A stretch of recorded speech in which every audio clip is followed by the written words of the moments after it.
দেখলো পায়ের কাছে একজন পড়ে আছে, চিনতে পারলো না, কারণ সে তো জানে তার মেয়ে, সোনার মতো তার রং।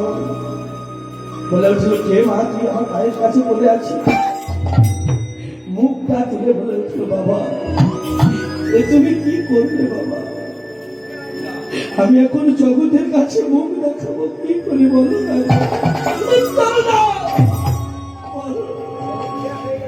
যখন সন্ধ্যা কাটছে, ব্রহ্মা বলে উঠলো, মানে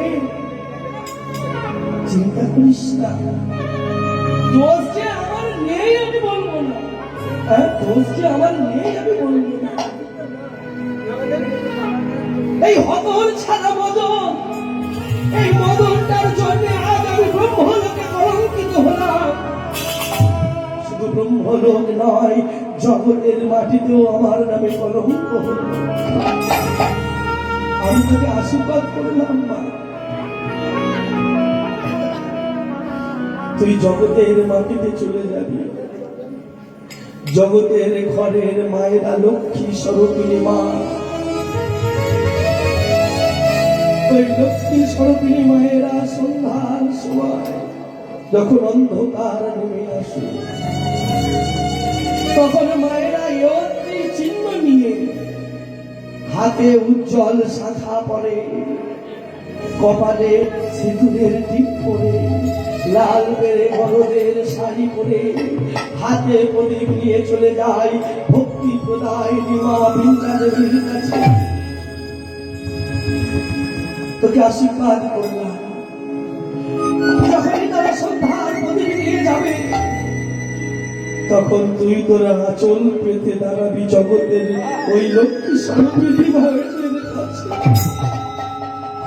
আর ওই লক্ষ্মীর স্বরূপিণী মায়েদের ওই প্রদীপের আলোয় তোর রূপটা একদিন নয়, পৃথিবী যতদিন থাকবে ততদিন তোর এই রূপটা সন্ধ্যার সময় আলোকিত হবে।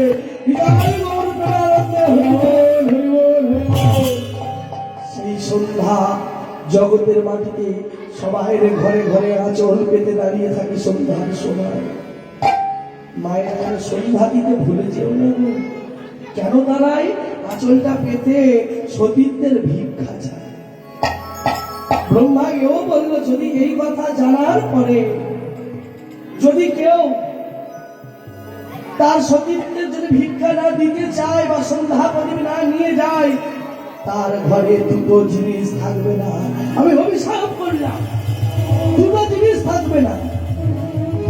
একটা হলো লক্ষ্মী আর একটা হলো শান্তি। সেই সন্ধ্যা এই জগতের মাটিতে আজও কলঙ্কিত হয়ে বয়ে বেড়াচ্ছে।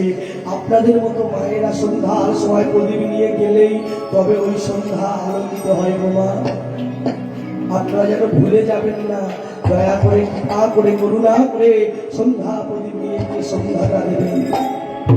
সেই সন্ধ্যাবেলায় আপনারা বসেছেন, এই সন্ধ্যাবেলায় আপনারা বসেছেন হরিনাম সংকীর্তনের জন্য। দেখুন কি ভাগ্য আমার, আজ আমার গুরুদেবের বাড়ি আজ আমি কীর্তন পরিবেশন করতে এসেছি। কয়েক বছর হয়নি, এক বছরে গুরুদেব আমাকে বললেন এবং আমি ওনার কথাটা শিরোধার্য করে আজ এসেছি আপনাদের সামনে। গুরু বিনা গোবিন্দ ভজে শিজন নরকে মাঝে কোনো কালে নাহি তার। তাই এসে দাঁড়িয়েছি আপনাদের সামনে, আপনারা আশীর্বাদ করবেন, আপনারা স্তন ধরে আমার মাথায় দেবেন, যেন এইভাবেই আমি যেন এই কীর্তন করতে পারি এবং কীর্তনের পদমতে রাখতে পারি। আজ আমরা যে লীলাটি আস্বাদন করবো সন্ধ্যাকালীন বসে, সত্য নয়, তেতা নয়, দাপর নয়, তিনটে যুগ পার দিয়ে দিলাম। কলিযুগের মাটিতে ঘটে যাওয়া লীলা, কলিযুগের মাটিতে ঘটে যাওয়া লীলা। আজ থেকে 800 বছর আগে ঘটনা কলিযুগের মাটিতে ঘটে গেছিল। সেই লীলা আমরা আস্বাদন করব।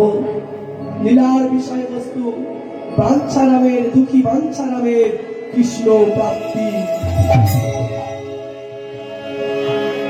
এই বাঞ্ছারামের বাসিন্দা কোথাকার বাসিন্দা? বৃন্দাবনের বাসিন্দা। কোথায় বাস করেন? বৃন্দাবনে।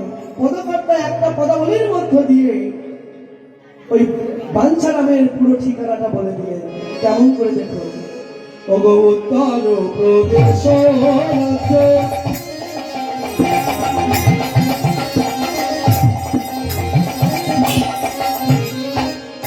উত্তর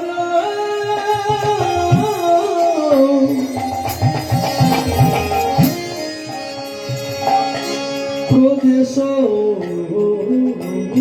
রাজ্য, পরাশি জেলা না উত্তর প্রদেশ রাজ্য, পরাশি জেলা